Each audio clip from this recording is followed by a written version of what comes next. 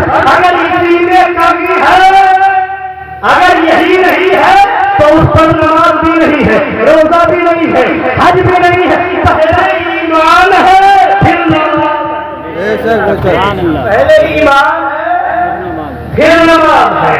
تو مومن وہ ہے جس کے اندر نبی کی محبت باپ کی محبت سے زیادہ ہو، ماں کی محبت سے زیادہ ہو، اور رب کی محبت سے زیادہ۔ اب سمجھ گئے آپ کہ ایمان کس کو کہتے ہیں؟ اب آگے سنیے، خدا نے کیا فرمایا؟ وَأَنْتُمُ الْأَعْلَوْنَ إِن كُنتُم مُّؤْمِنِينَ۔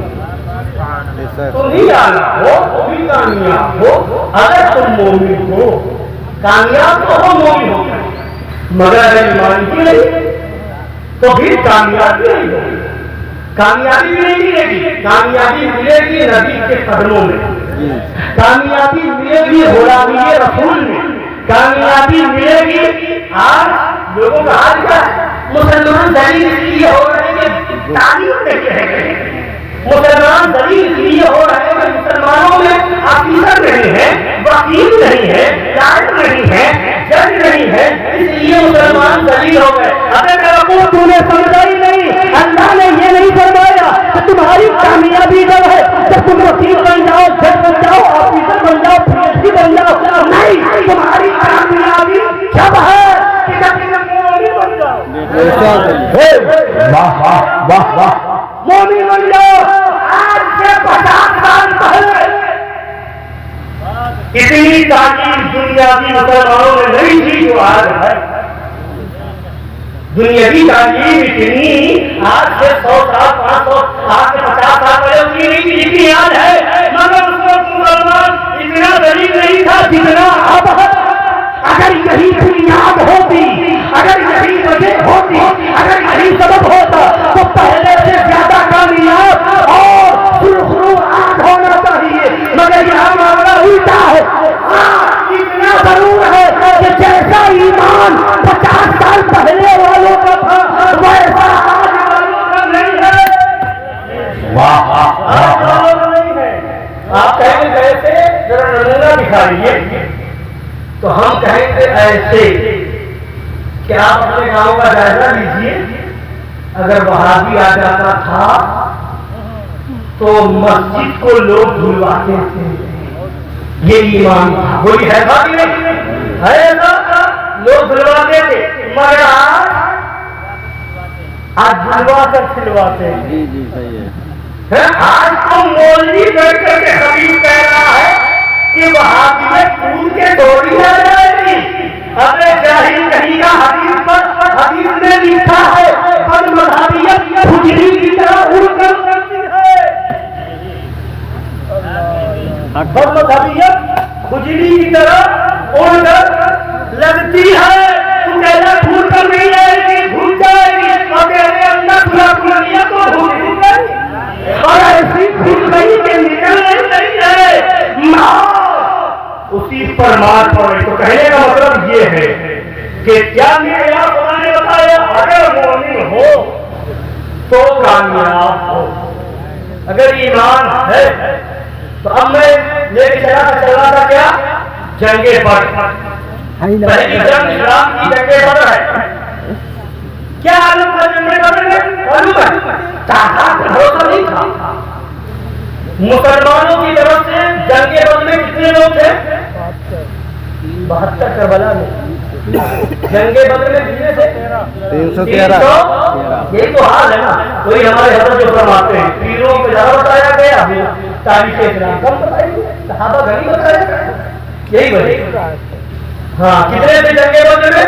313 313 اور کافر کتنے تھے 1000 950 کتنے تھے 950 900 مشرکین 950 تھے مسلمان 313 مسلمانوں کے پاس اونٹ 70 تھے کتنے تھے اور کافروں کے پاس اونٹ 770 جنگ بدر مسلمانوں کے پاس گھوڑے 2 یا 3 تھے کافروں کے پاس گھوڑے 100 تھے مسلمانوں کے پاس زرہیں وہ لوہے کا لباس جنگ بدر میں پہنتے ہیں زرہ وہ زرہیں مسلمانوں کے پاس صرف 6 تھی اور کافروں کے پاس جتنے تھے سب کے پاس زرہ سب زرہ پوش مسلمانوں کے پاس تلواریں صرف 8 تھی کافروں کے پاس ہر ایک کے پاس تلوار تھی کتنا فرق تھا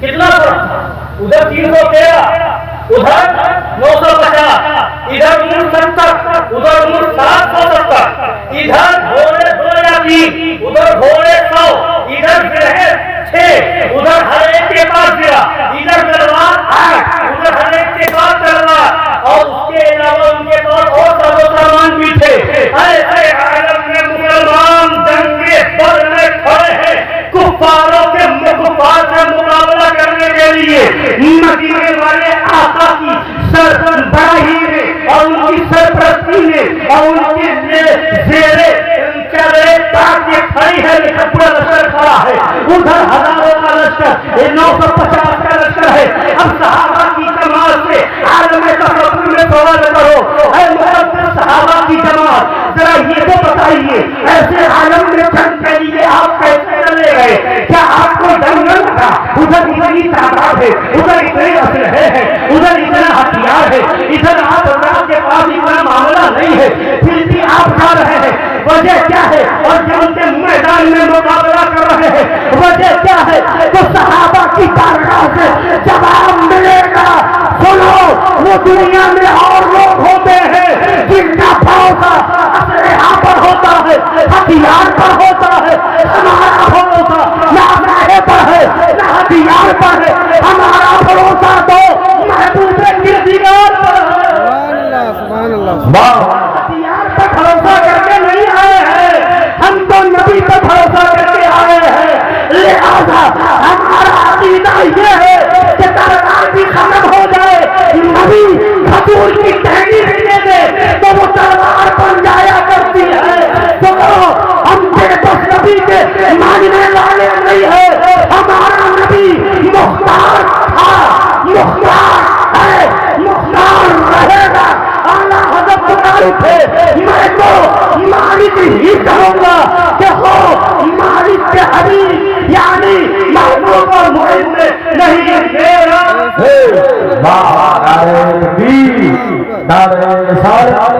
مسلم اعلیٰ حضرت ارشد مقدس دار رسالت بدر میں مسلمان کامیاب تھے نبی کی محبت لے کر چلے تھے عشق رسول لے کر کے چلے تھے بھروسہ تلوار پر نہیں تھا ہتھیار پر نہیں تھا بھروسہ تو آمینہ کے لال کا تھا سنیے اس کے بعد کیا ہوا جب میدان میں آ گئے ایک واقعہ اسی موقع کا یاد آ گیا سنیے نبی پاک صلی اللہ علیہ وسلم بدر کے میدان میں آنے سے پہلے صفے درست کروا رہے کیا عشق تھا صحابہ صفے درست کروا رہے ایک صحابی ہے جن کا نام ہے سوار حضرت سوار ہو گیا ان کا پیٹ جو ہے کچھ حصہ باہر نکلا ہوا تھا صفوں میں کھڑے تھے پیٹ کا حصہ باہر تھا نبی نے عصائے مبارک سے چوکے لگائے اور فرمایا اس طبی اے سوار سیدھے کھڑے ہو گئے وہ لگا کھڑے ہو گئے پھر اس کے بعد آتے ہیں یا رسول اللہ قصاص چاہیے قصاص چاہیے بدلہ چاہیے کہے گا آپ نے مجھے عصا سے جو مارا ہے جو دھکیلا ہے اس کا بدلہ دوں قصاص لوں گا اب صحابہ حیرت میں یہ کیا معاملہ ہے یہ صحابی کیا کہہ رہے ہیں یہ حیرت میں پڑ گئے نبی سے قصاص نبی سے بدلہ مگر نبی نے اشارہ کیا خاموش، عدل و انصاف کا پیکر بن کر کے گیا۔ نبی نے فرمایا ہے سواد آگے آؤ، چھڑی لو اور بدلا لو۔ انہوں نے کہا یا رسول اللہ جب آپ نے لگایا تھا تو میرے پیٹ کا حصہ کھلا ہوا تھا، آپ جس میں پاک پر سے کپڑے پہنے مبارک کو ہٹائیے۔ جیسے ہی ہٹایا عشق میں جھومتے ہوئے آگے بڑھے، بوسہ دیا، نبی کے جسم پاک سے چمڑ گئے، لگ گئے۔ صحابہ حیرت لگا ہے یہ کیا ماجرا ہے؟ نبی فرماتے ہیں سواد یہ تم نے کیا کیا؟ حضرت سواد رد کرتے ہیں یا رسول اللہ علیہ السلام و تسلیم مجھے کوئی بدلا تھوڑی لینا تھا یا رسول اللہ، آپ کو بدلا؟ میں تو بدل کے میدان میں جا رہا ہوں، جنگ کرنے جا رہا ہوں، کیا پتا یہی آخری وقت ہو تو میں نے سوچا جان دینے سے پہلے اپنے جسم کو نبی کے جسم سے ملا دوں تاکہ جنت میں جانے کا حقدار بن جاؤں کہ جو جسم نبی کے جسم سے مل جائے گا وہ جہنم میں نہیں جائے گا۔ سر بھی دیں گے، جان بھی دیں گے، مگر اس سے پہلے یا رسول اللہ آپ کے جسم پاک کو چون لیں گے پھر جائیں گے۔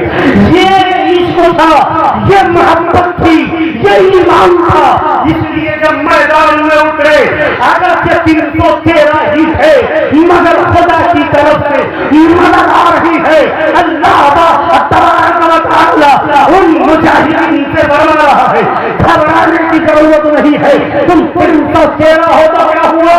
ہم فرشتوں کو بھیج دیں گے، 5000 فرشتوں کو بھیج دیا اللہ نے میدان بدر میں۔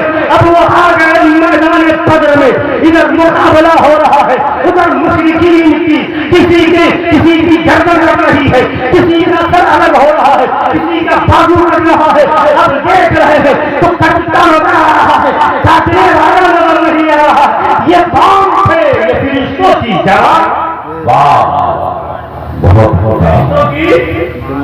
جماعت میدان بدر میں خدا کی طرف سے مدد آئی تھی، فرشتے آئے۔ میدان جنگ خندق میں بھی ایسا ہوا، کافروں نے خوب تیاری کی تھی، اللہ نے ایک ہوا چلائی، ان کی ساری تیاری ختم ہوتی نظر آئی، اللہ کی طرف سے مدد آئی۔ اصحاب فیل کا واقعہ سنا نا آپ نے؟ جب وہ لوگ خانے کعبہ کو شہید کرنے چلے تو اللہ نے چھوٹے چھوٹے پرندوں کو بھیج دیا، ابابیل کو، ایک پتھر چھوٹا سا پتھر ان کی چوٹ میں، اب جب ڈالا تو سوار جو ہاتھی پر بیٹھا تھا وہ اس کے سر سے وہ پتھر گھستا اور چیرتا پھاڑتا ہوا ہاتھی کے اندر داخل ہوتا اور نیچے نکل جاتا اور وہ جانور بھی مر جاتا، آدمی بھی مر جاتا۔ یہ مدد کس کی طرف سے تھی؟ اللہ کی طرف سے تھی۔ اب لوگ کیا سمجھتے ہیں کہ ہاں ہم بھی تو مسلمان ہیں، مدد آئے گی، وہاں آئی تھی یہاں آئے گی، بدر میں آئی تھی مدد یہاں بھی آئے گی، خندق میں آئی تھی مدد یہاں بھی آئے گی، وہاں جب خانے کعبہ کو ڈھانے وہ لوگ آئے تھے وہاں مدد آئی تھی یہاں بھی آئے گی۔ ہم کہتے ہیں مدد آئے گی مگر اس سے پہلے یہ بھی سمجھ لو یہ شرط ہے، مدد کب آئے گی یہ بھی سمجھ لو۔ وہابی کے ساتھ کھاؤ اور پھر بہت مدد آئے گی، دیوبندی کے ساتھ کھاؤ پھر بہت مدد آئے گی، ایک دعوت نہ چھوڑ دیتا ہے پھر بہت مدد۔ ہاں صحابہ کے جیسا عشق رسول پیدا کرو، صحابہ کے جیسا ایمان پیدا کرو، قسم خدا کی ایک بھی رہو گے سب پر بھاری۔ واہ خدا بندے خود فرماتا ہے مدد ملے گی،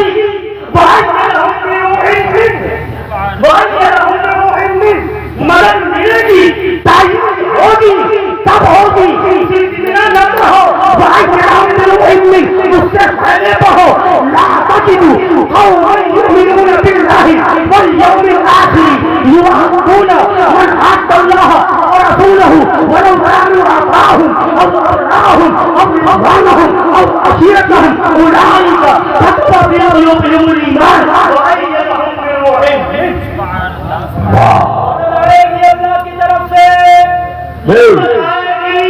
خدا نے فرمایا مدد آئے گی مگر اس سے پہلے فرمایا ہے اللہ نے ایمان والے ہو، جو ایمان والا ہوگا وہ گستاخ رسول سے الگ ہوگا، جو ایمان والا ہوگا وہ گستاخ خدا و رسول سے دور ہوگا، جو اگرچہ باپ ہو، اگرچہ بھائی ہو، اگرچہ بیٹا ہو، رشتے دار ہو، کوئی بھی الگ جب ہو جاؤ گے مدد آ جائے گی، الگ نہیں ہوگے مدد نہیں ملے گی۔ اب تمہارا عمل ہو قرآن کے خلاف، انتظار ہو مدد کا، تمہارا طریقہ ہو قرآن کے خلاف، انتظار ہو مدد کا۔